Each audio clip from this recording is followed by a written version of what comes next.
विनोद जी, ये एक नेता की महत्वाकांक्षा के लिए गठबंधन जो है वो नीतीश कुमार को कन्वीनर मान ले, तो ममता बनर्जी क्यों नहीं अपनी महत्वाकांक्षा दिखाएंगे? स्टालिन अपनी महत्वाकांक्षा क्यों नहीं दिखाएंगे? अखिलेश यादव क्यों नहीं अपनी महत्वाकांक्षा दिखाएंगे? विनोद जी, नहीं ना, आप ठीक कर रहे हैं। देखिए, ये नेताओं का गठबंधन है, नेता आधारित गठबंधन नहीं है। एनडीए और इंडिया गठबंधन में यही फर्क है। एनडीए गठबंधन एक नेता के इर्द गिर्द हुआ गठबंधन है, जिसमें एक बड़ा नेता है विशालकाय कद का, और बाकी सब छोटे छोटे बौने हैं, तिगमीज हैं। तो वहां इस तरह की कोई बात नहीं हो सकती। यहाँ सब नेता है, बड़े बड़े छत्रप है, अपने अपने राज्यों में, अपने अपने प्रभाव क्षेत्र में, अपने अपने जनाधार वर्ग में उनका आधार है। तो ये सही है, कोई किसी को नेता मानने को तैयार नहीं है। आज की तारीख में कोई हरकिशन सिंह सुरजीत या कोई चौधरी देवीलाल नहीं है, या कोई जयप्रकाश नारायण, जो सबको एक घाट पे पानी पिला सके। सबसे बड़ा संकट ये है।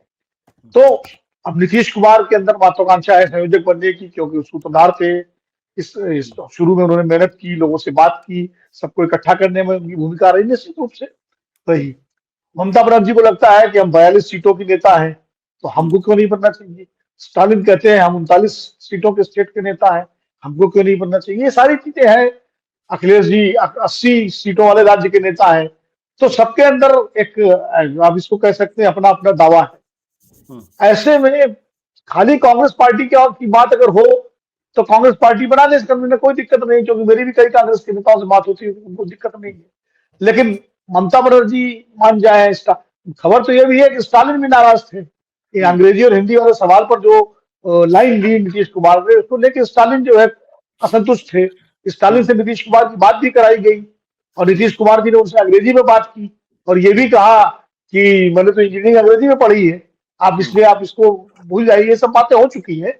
और जब राहुल गांधी और मल्लिकार्जुन खड़गे से उनकी बात हुई नीतीश कुमार की, उसके बाद नीतीश कुमार जी की तमाम सारे छत्रपों से भी बात हुई, इंडिया अलायंस के नेताओं से। तो कहीं ना कहीं उनको कन्वीनर बनाने की प्रक्रिया तो चल रही है।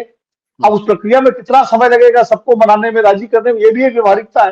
ये अब इस दबाव की बीच राजनीति, नीतीश कुमार दबाव की राजनीति कर रहे हैं।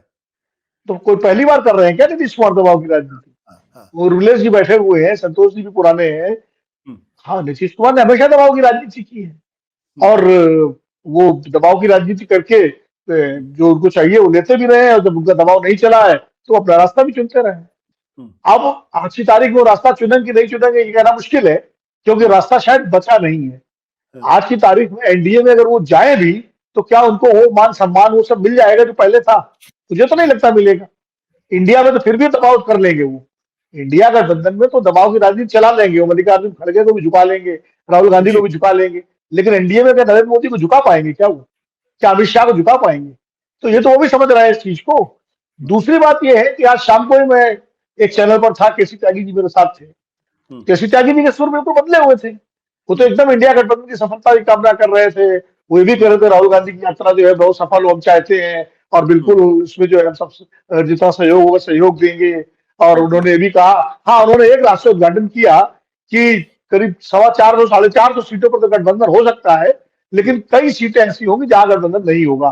कई राज्य ऐसे हो, जैसे पूर्वोत्तर के राज्य होंगे, वहां शायद गठबंधन ना हो। पंजाब में शायद आम आदमी पार्टी कांग्रेस अलग लड़े। तो उन्होंने ये भी कहा कि जरूरी नहीं कि सभी 543 सीटों पर गठबंधन हो, लेकिन कुल मिलाकर के वो गठबंधन की सफलता और कांग्रेस पार्टी के योगदान और उसकी भी बात कर रहे डबल थे। स्पीक हो गया ना।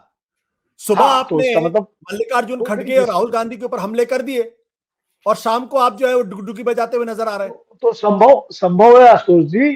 कल इंडियन एक्सप्रेस में संतोष जी की खबर छपने के बाद और पढ़ने के बाद कोई क्राइसिस मैनेजमेंट हुआ हो, कोई बातचीत नीतीश कुमार से कांग्रेस के नेताओं की हुई होगी और गठबंधन के नेताओं की हुई होगी।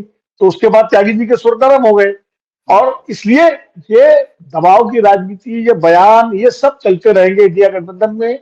मैं बार बार कह रहा हूं, ये इंडिया गठबंधन ऐसी रेलगाड़ी है जिसके कुछ डिब्बे बीच में खटर पटर करते रहेंगे, जिनके कील कांटे दुरुस्त नहीं है, लेकिन गाड़ी अपनी पटरी पर चलती रहेगी, क्योंकि पटरी की जो मजबूरी है वो सबके साथ है।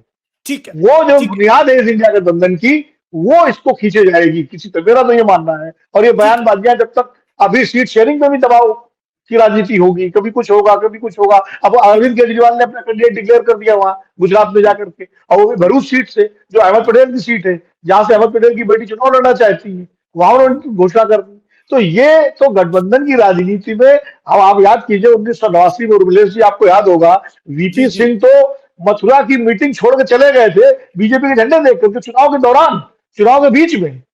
तो ये अभी हम सब लोगों के लिए ये विषय बना रहेगा बहस करने का, विनोद और जी, गाड़ी भी चलती रहेगी। विनोद जी, वो दौर अलग था। आज ये नरेंद्र मोदी का दौर है। एक छोटी सी, कहीं से हल्की सी चिकोटी भी काटी जाती बहुत छोटी से नेता को, तो उसको बहुत बड़ा बना दिया जाता है। ऐसा लगता है जैसे कि दुनिया की सबसे बड़ी खबर यही है और इंडिया गठबंधन से ज्यादा गड़बड़ कोई चीज नहीं है। सत्य हिंदी का ऐप डाउनलोड करें गूगल प्ले स्टोर पर।